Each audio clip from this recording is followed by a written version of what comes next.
I don't care to set world records. Play games for fun, dude. I'm a psycho. I play hundreds and hundreds of hours of these games. We talk about a lot of weird things on this podcast.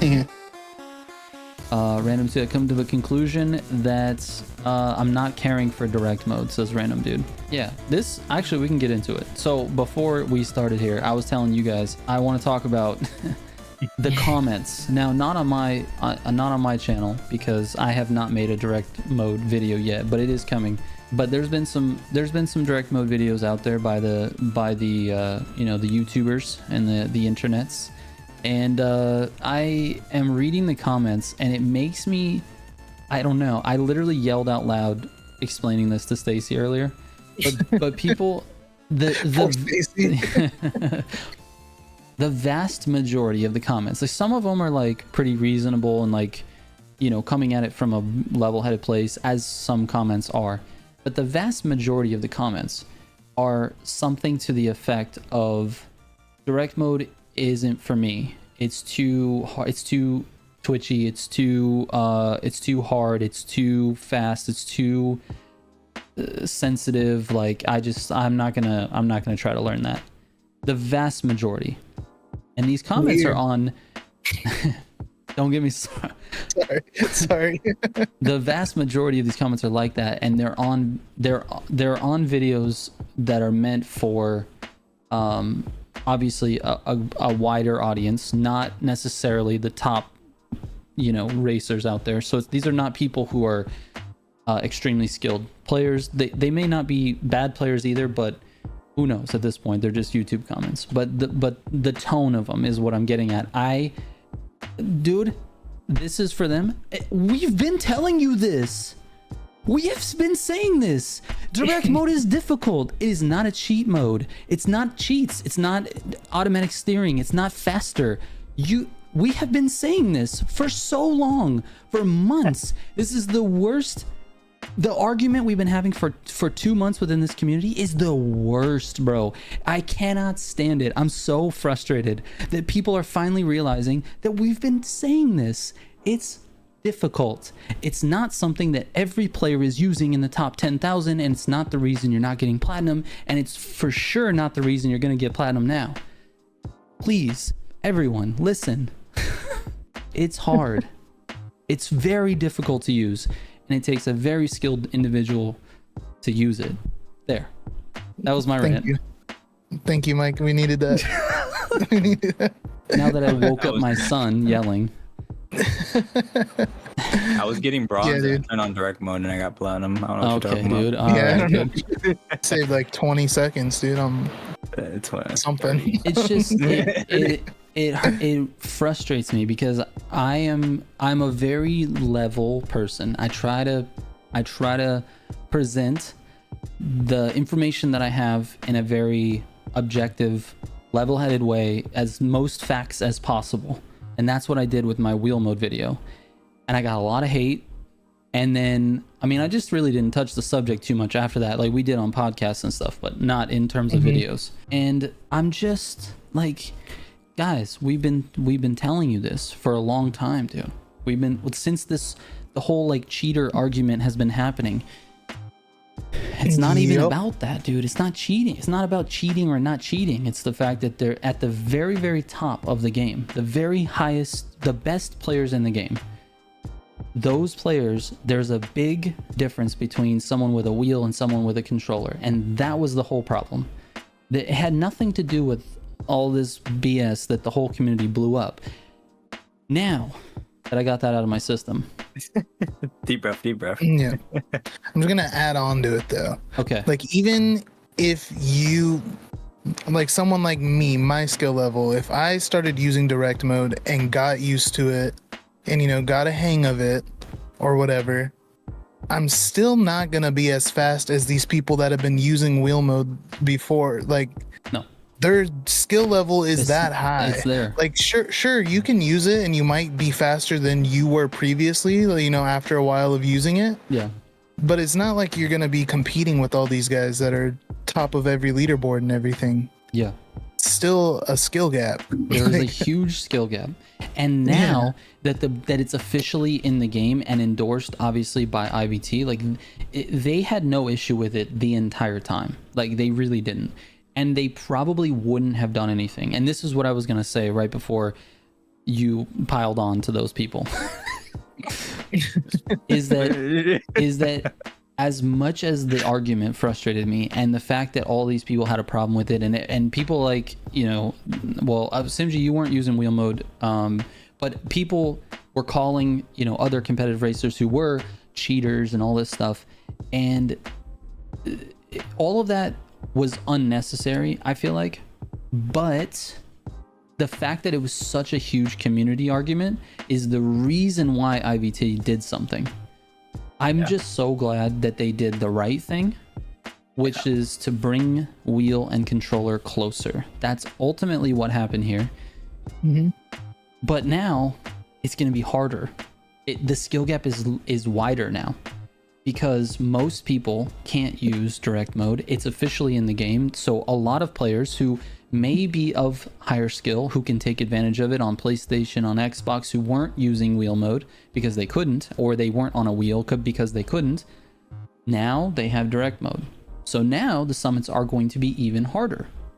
And I don't think people realize that. But anyway, that's my rant. I think going on to the point where you said about the skill gaps has now widened even more, because now you have the super cracked players on wheel, super cracked players on direct mode, super cracked players on wheel mode, super cracked players on controller, then the average players on wheel, controller, direct mode, wheel mode. Like there's levels to this now. Can I much more than interject? before. Can I interject one little thing?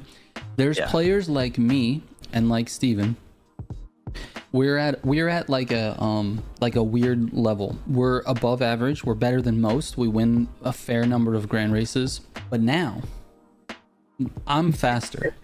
100%. And I'm not talking about direct mode, because I'm not using direct mode yet. I still want to get into it, but all I've done is increase the steering sensitivity a little bit. In fact, I was using Steven's settings.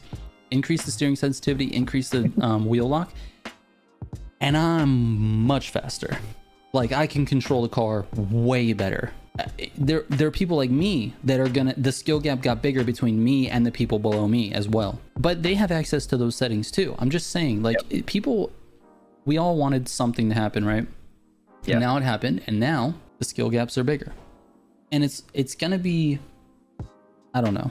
I just think go ahead. I interrupted you. Go ahead and finish your thoughts. No, I was just gonna say, it's obviously direct mode and the sensitivity and max lock slider is gonna definitely benefit the game in the long term. Yeah. Because whenever new players start popping in, whenever the game like gets a lot more like features for online and end game, which is definitely something that the game needs, then they have no barrier. Like it's just gonna be them learning the game. They don't have to worry about an artificial cap on their speed or their ability to turn, or they have to be forced to buy a wheel, which was the problem, to get the one-to-one steering that otherwise shouldn't have been a thing, as far as like controller and keyboard not having access to it, because keyboard and controller are much more bigger inputs than wheel, as far as adoption than wheels. There's a lot of people on wheel that play, for example, The Crew, maybe more than other games like a Need for Speed or something like that. For sure. But that's just because the support for wheels is there. Now that being said, like I said, the division and like skills, like you said, like you're just using the sensitivity sliders and all that, right? And maybe just you're messing with your linearity and all that. So like that's a whole nother level. And then also the people that are just staying default like you were before. I think it makes it more satisfying when people start getting faster. I think it's going to motivate some people more. Like if they're not able to use direct mode and they mess with the sensitivity sliders, they find a way, like some settings that feel good to them. I think that's going to motivate them a little bit more to try a little bit more. For sure. Obviously, I think the sensitivity and max lock slider will help those that are maybe struggling to get into platinum. they can maybe get it to feel a little bit more better for them. Yes. Especially in the cars that don't feel really good, they understeer or whatever. Obviously, if the car feels good, you're gonna do fine. Yeah. So I think that having the fully cracked direct mode, the sensitivity and max lock and having just like the regular default is dope because it gives everybody some form of like customization so they can enhance their experience. Right. And if they want to go faster, they can. Yes, I agree. I think it's important to allow the players to play the way they want to play, and that includes, making the cars feel the way that they want them to feel. Honestly, I have to give props to IVT. I mean, not necessarily just for including it as an option, but like what it means for the game. It changes the handling. It changes the way the game feels. It completely changes the user experience, and it's not at all what they designed the game to be. Like, there's got to be a team of guys that worked on the handling model and like the physics who are really pissed because this is not what they wanted. They wanted the game to feel like it did stock because that's what they put out. That's what they've been working on for years. And with one update and a bunch of people getting upset in order for it to happen, all that work is essentially gone because direct mode feels nothing like the base game at all. It feels like a completely different game. And even the sensitivity sliders, if you get out of hand with them, if you go crazy with those sliders, you can make it feel like a different game too. But what I like about the sliders is you have the ability to just slightly enhance the responsiveness of the cars, which to me completely changed my mind. Like, I honestly, when you were telling me the settings you had, Steven, it was like I was really cautious. I didn't want to do it. Like, I didn't really want to try it because I felt like all of my tunes needed to be on default for the majority of the people that are watching. But then I finally decided, let's just give it a shot, see what happens. And now I don't want to go back. Like, I don't want I don't want to go back because literally every car feels better. Yeah, it's nice. And it's not uncontrollable. Yeah, that's what I was gonna say. What's cool too is where I have them at right now, like, you can go even more extreme. So I feel like maybe eventually I'll, move it up a little more and see how I feel. And then, know, that could eventually lead into a direct mode, but I don't think I really want to go that route. Yeah. I'm okay with not being on direct mode. Yeah. Unbelievable. But I don't need to cheat like all these other guys. It's freaking cheater mode over here. Well, the fun thing is you don't even have to use it and you're still a cheater. I'm just saying. It's true. He rams a lot. He's just a dirty player, pretty much. He's a known I'm a dirty driver. Yeah. I mean, I'll own up to it. Just get out of my way. Exactly. It's their fault. I don't know why they were there. They got in your way. Exactly. They were in your line. Yeah. Your personal line. Yeah. Yeah. Sworn Enemy says the game is good for competitive and casuals. Adding these new settings will hopefully help casual players get better. That's a great way to look at it, Sworn Enemy. I think you're right. I definitely see it that way. I think the settings only can increase the skill ceiling, basically. And it's giving the players that were knocking their head up against that ceiling, like Simji, who was obviously skilled enough to use, a wheel mode or direct mode, but couldn't take advantage of it under principle. And then that gives him the room to flex. And then you have the people who now have a higher ceiling for a casual racer as well. So yeah, I think it's all around. I think it's a good thing. And I do have to give it up to IVT because it's not easy to do that type of a change, to really make it's a massive change. Even though it's 3 settings, it changes the entire experience of the cars. I'm happy that they decided to do it.